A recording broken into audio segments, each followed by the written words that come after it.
Vous écoutez À l'écoute de sa voix, ou Aleph pour ceux qui aiment les raccourcis. Aleph, ce sont des interviews de personnes qui ont fait leur coming out spirituel.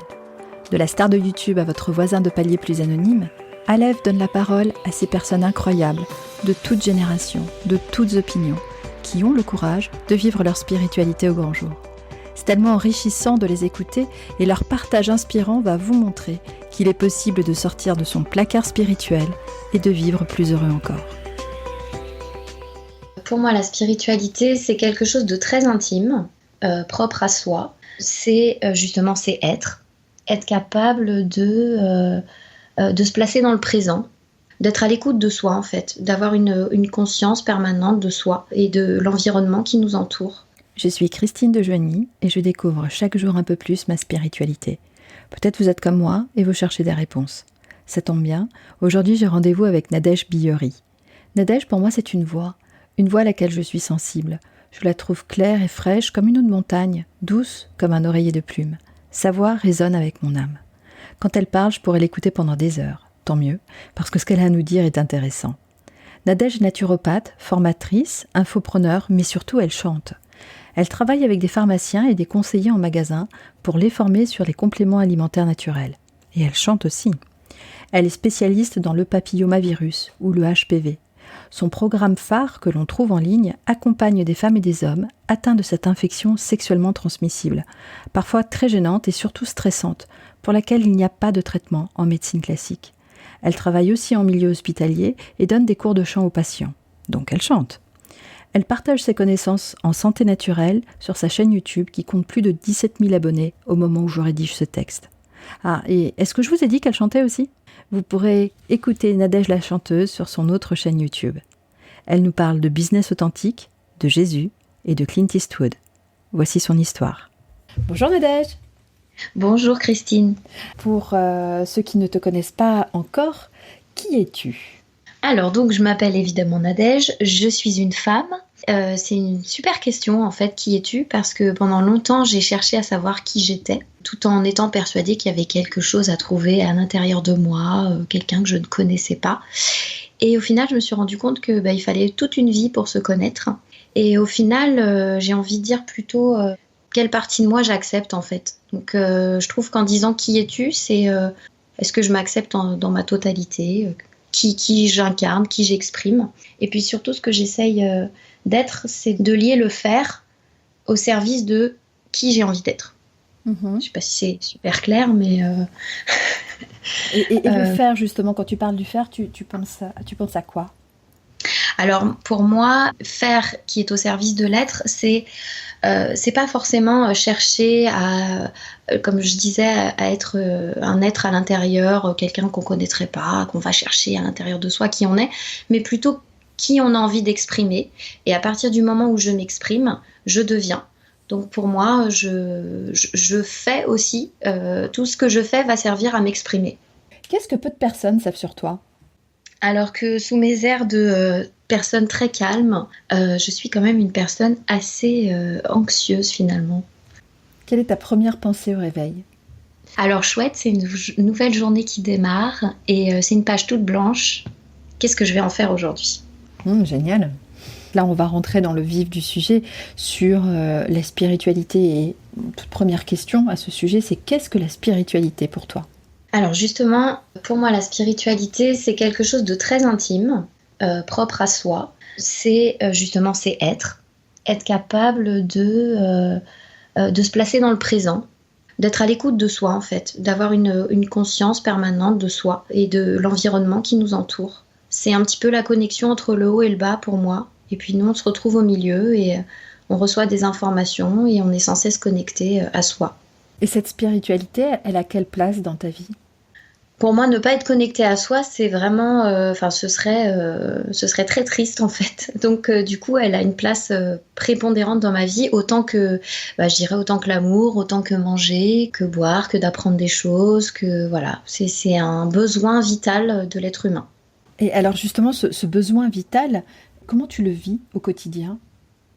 À tout instant, en fait, je vais pas dire que je suis dans ma tête, parce que c'est pas le but, mais à certains moments, je m'arrête et je me dis, bon, alors où je suis là en ce moment? Qu'est-ce qui se passe? Qu'est-ce qui se passe autour de moi? C'est vraiment une conscience présente de cette connexion. Et puis surtout, ce que je fais, c'est qu'à chaque fois qu'il arrive quelque chose, et surtout, je dirais des choses peut-être qui peuvent m'embêter ou qui sont un petit peu peut-être négatives, c'est qu'est-ce que ça vient m'apprendre sur moi? Voilà. Qu'est-ce que l'autre aussi vient m'apprendre sur moi? Donc c'est plutôt ça pour moi, être la spiritualité dans mon quotidien. Dans ton quotidien, ça inclut aussi la partie business. Comment tu la vis dans ton business? C'est un certain lâcher-prise au final. Pour moi, la spiritualité, elle permet de lâcher prise. Et je dirais même que moins je vais m'occuper de mon business finalement, moins je vais m'en soucier avec ma tête, plus ce sera facile et plus les choses seront fluides. C'est vraiment essayer d'être dans le flow à chaque instant. Alors au début, c'était un petit peu difficile, évidemment, parce que je suis quand même quelqu'un d'assez cérébral, je dirais, et de fait anxieuse. Et au fur et à mesure, j'ai appris un petit peu à laisser passer les émotions, à faire place à plus d'intuition, plus de confiance. Et je trouve que la spiritualité, en fait, elle permet ça. Cette connexion à soi, elle permet d'être plus en confiance et plus dans la foi en ce qui va se passer finalement.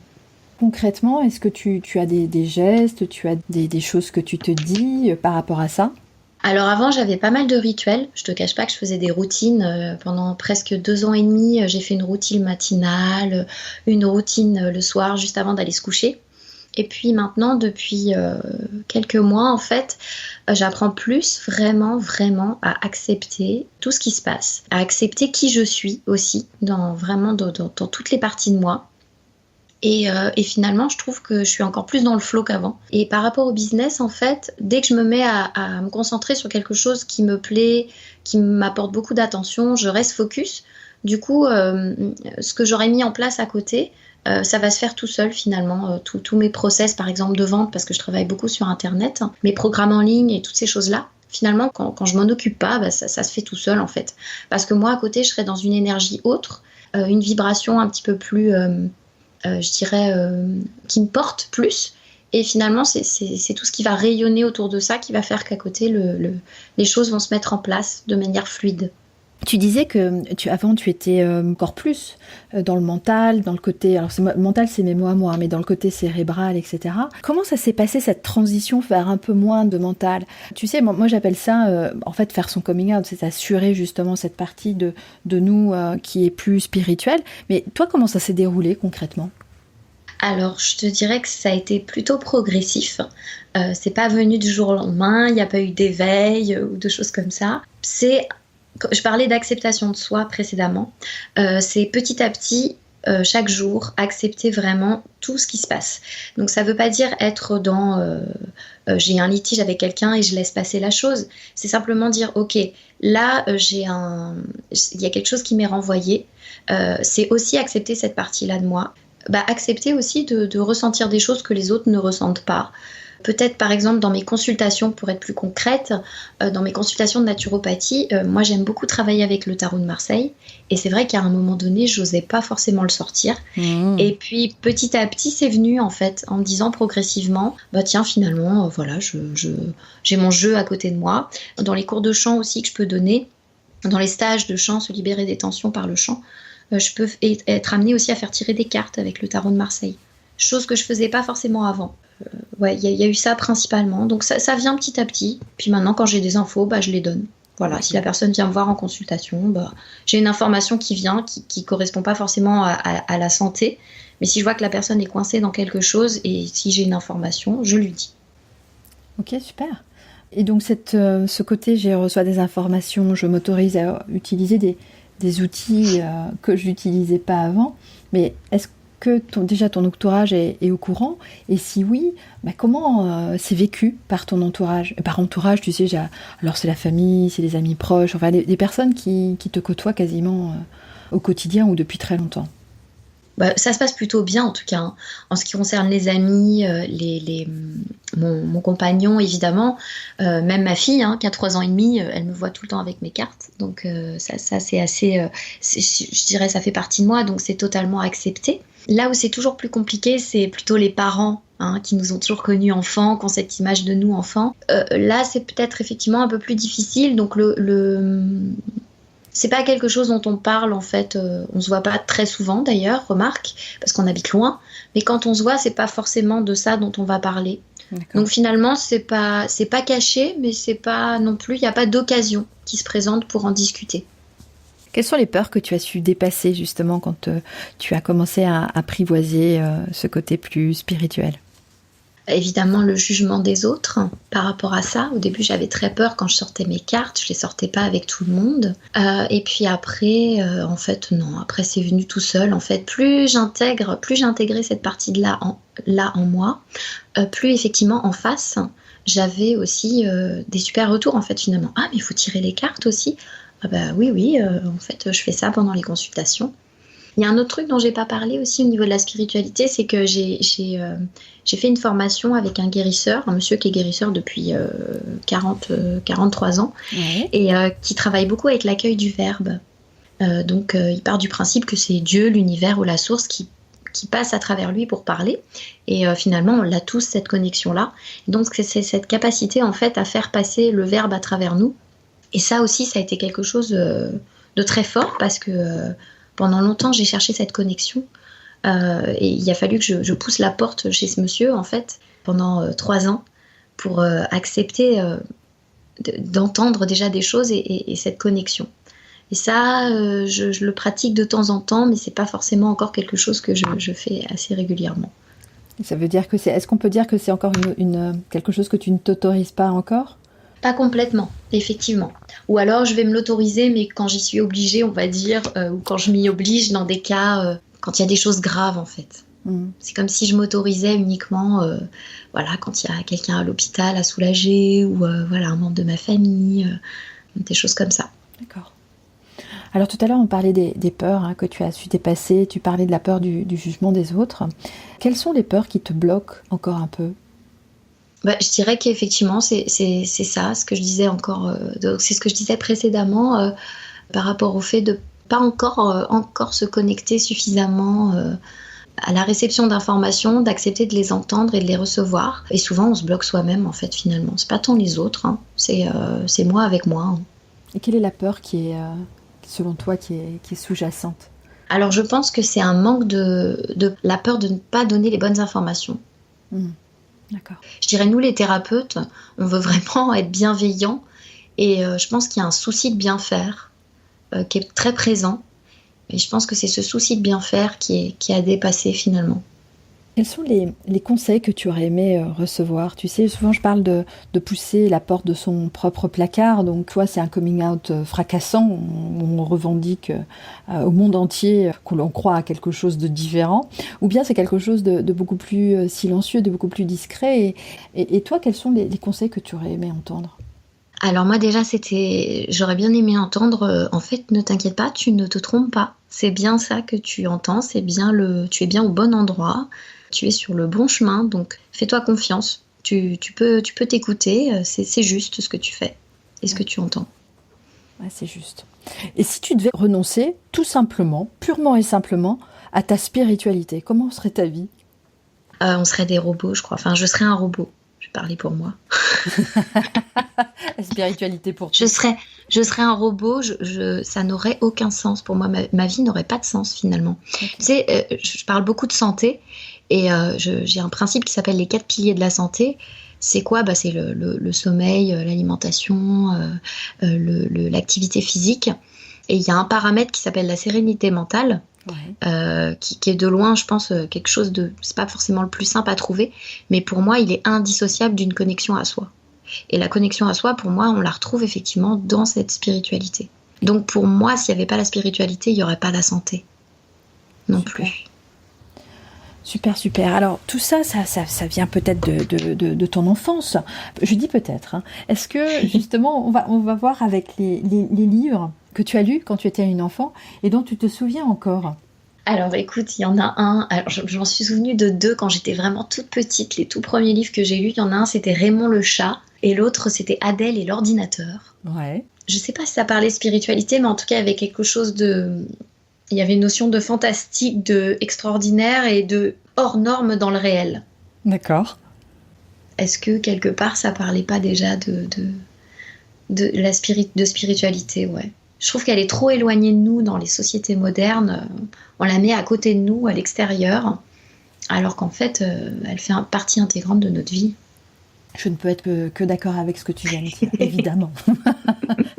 Parmi les personnes que tu aimerais rencontrer dans ta vie, peut-être 1, 2, 3, y a-t-il des personnes spirituelles ou pas du tout? En tout cas que toi, tu considères comme spirituelle. Alors oui, il y en a une. Oui. Alors moi, j'aurais bien aimé rencontrer Jésus. Ah bah carrément, oui, donc oui. Hein? Voilà. Pour voir déjà s'il était beau gosse, quand même. C'est vrai parce qu'en fait, on a tellement de représentations en fonction des époques qui diffèrent que oui, mais en fait, à quoi il ressemblait? Exactement, voilà déjà. Et puis parce que c'est un grand guérisseur et puis il est là finalement dans toutes les religions. On en parle de ce Jésus. Et puis pour le coup, il avait beaucoup à... il parle d'amour évidemment, donc il avait beaucoup à partager ça. Il est tellement... finalement, il représentait assez l'humain. Ouais. La notion de l'être humain. Est-ce que c'était le premier thérapeute? Le premier, c'était un grand thérapeute. Okay. Si tant est qu'on ait besoin de thérapeute maintenant, je dirais, parce qu'on parle beaucoup de thérapeute, mais alors ça aussi c'est une grande question. Moi-même, je me définis plus ou moins comme un thérapeute, mais finalement, on est tous des thérapeutes quelque part. Un grand guérisseur, j'ai envie de dire plutôt. Un grand guérisseur, ok. Est-ce qu'il y a une autre personne que tu aurais aimé rencontrer? Alors, que tu aurais aimé ou aimerais rencontrer. Que j'aimerais rencontrer, ouais. Voilà, exactement. Alors pour moi, j'aimerais bien rencontrer la chanteuse LP.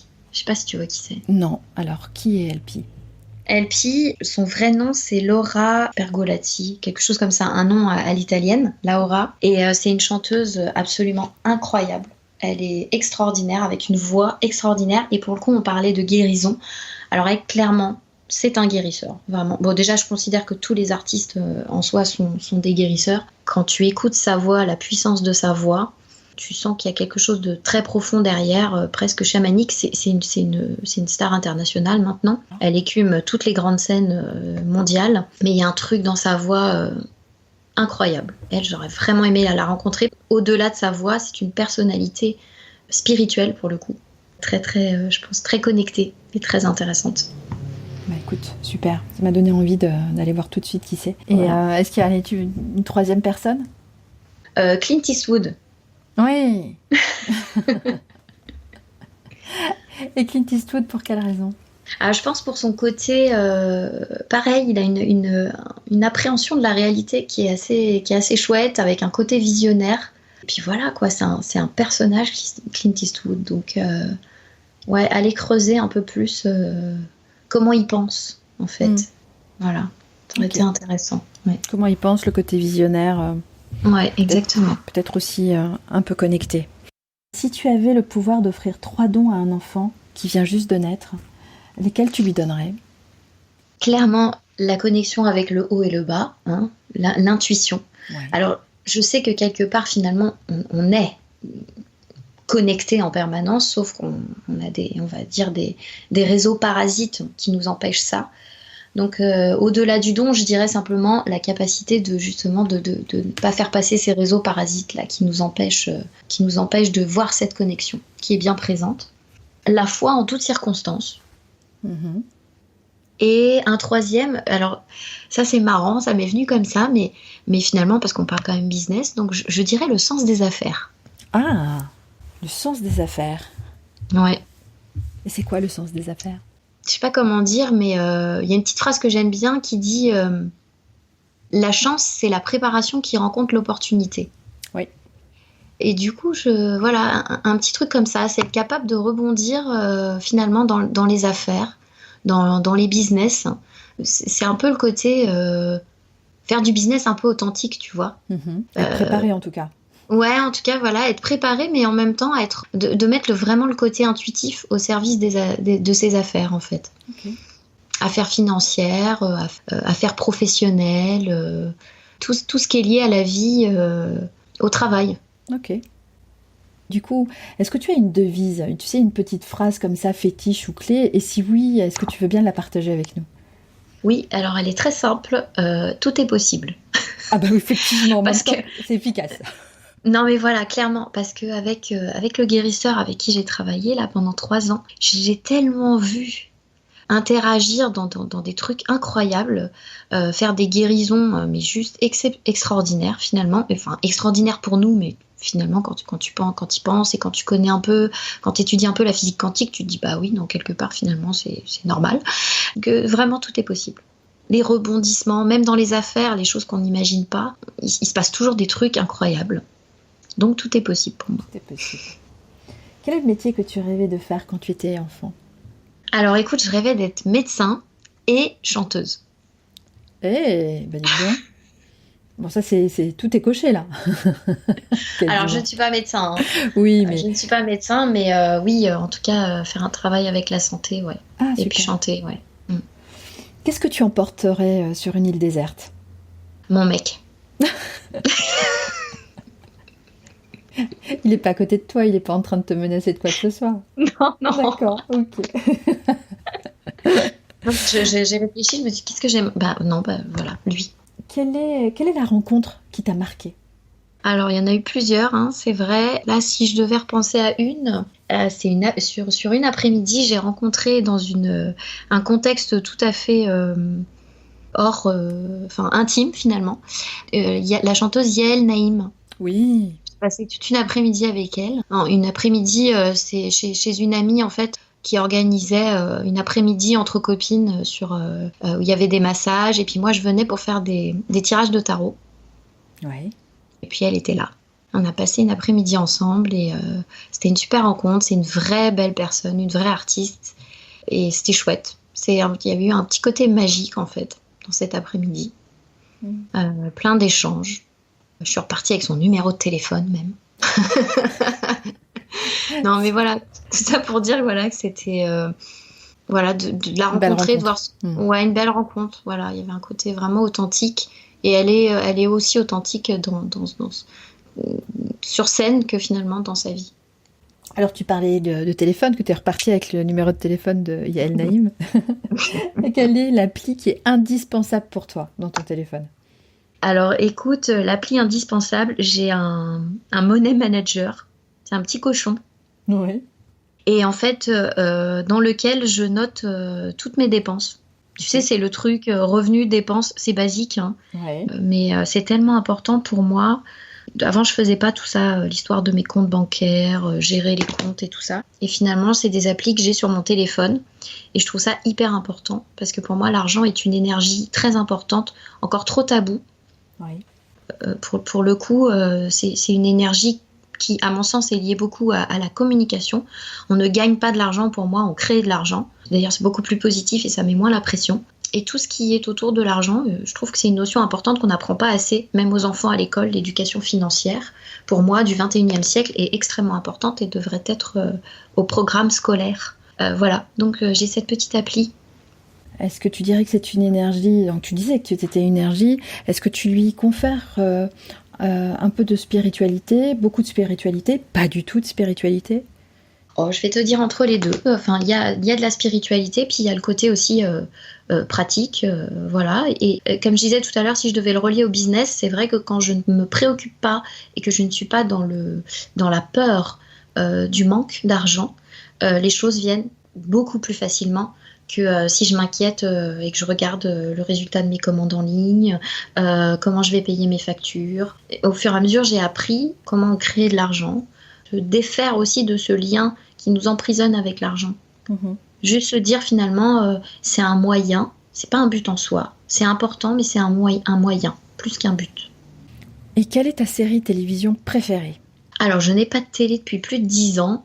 Donc, mais je regarde quand même des petites séries de temps en temps. La dernière en date que j'ai bien aimée, c'était Carnival Row. Déjà parce qu'il y a le beau Orlando Bloom dedans. Et puis aussi parce que ça parle de fées. Ah. Il y a des fées, il y a une histoire d'amour. Enfin, c'est très chouette. C'est très inspirant comme série. Et une série pas trop longue en plus. Donc en 8 épisodes. Et chouette. Ok, tu parlais de fées, donc quelque chose d'inspirant. Est-ce que tu pourrais nous dire quel est l'endroit sur Terre qui te ressemble? Une petite scène musicale dans un café culturel. Super. Où il y a tous les gens qui viennent, le lieu social en fait. Toutes générations confondues. Et pour finir, cet échange, Nadège, quels sont les conseils que tu aurais envie de donner aux personnes qui n'osent pas pousser la porte de leur propre placard? Arrêtez de vous juger, en fait, parce que on se juge, vous vous jugez beaucoup plus sévèrement que ce que vous pensez et ce que vous pensez que les autres pensent de vous. C'est vraiment arrêter cet auto-jugement mental de soi. Les autres, finalement, font leur vie et n'ont vraiment pas que ça à faire de vous juger. Et puis surtout, vous avez raison de ressentir ce que vous ressentez. Et votre intuition est tout à fait juste. Et vous pouvez aller vraiment là où vous sentez que vous devez aller. La pensée positive, tous ces trucs-là, le développement personnel, c'est très intéressant. Les rituels du matin, tout ça, c'est super intéressant. Quand vous êtes dans la nuit noire de l'âme, quand il y a des moments difficiles, c'est important aussi de ne pas les mettre de côté et de les accepter. Parce que ils font partie de nous. Et s'accepter pleinement, c'est pas que regarder le côté positif. C'est aussi aller voir dans les placards, justement, cette capacité à aimer ces parties-là aussi. Vraiment dire, ouais, ça c'est moi et je l'accepte. On est des êtres humains, on vit la dualité. La dualité, c'est le plus, le moins, l'ombre et la lumière, et ça fait partie de nous. Super. Merci beaucoup, Nadège. Avec grand plaisir, Christine. Voilà, Aleph, c'est fini pour aujourd'hui. Pour retrouver toutes les informations et les coordonnées de mon invité, rendez-vous sur le site internet àlécoutedesavoix.fr. Et voix, c'est VOIE. Vous trouverez aussi toutes les ressources mentionnées dans cet épisode. J'espère que vous avez aimé ce que vous avez écouté. Si c'est le cas, vous pouvez soutenir le podcast en mettant un maximum d'étoiles sur Apple Podcast afin de faire grimper la visibilité d'À l'écoute de sa voix. C'est de cette manière que vous pouvez aider concrètement le podcast à monter dans le classement. Votre soutien est important, je compte sur vous. Parlez-en autour de vous, abonnez-vous sur votre appli de podcast préféré et même sur YouTube. Si vous souhaitez aller encore plus loin et accéder à ce que j'envoie aux membres de la communauté Alève, vous pouvez vous abonner gratuitement sur àlécoutedesavoix.fr. Vous pouvez découvrir aussi en avant-première la personnalité du prochain épisode sur le compte Instagram du podcast, àlécoutedesavoix.podcast ou sur Facebook. Merci beaucoup d'avoir écouté jusqu'au bout. Le podcast revient dans 2 semaines. D'ici là, prenez soin de vous.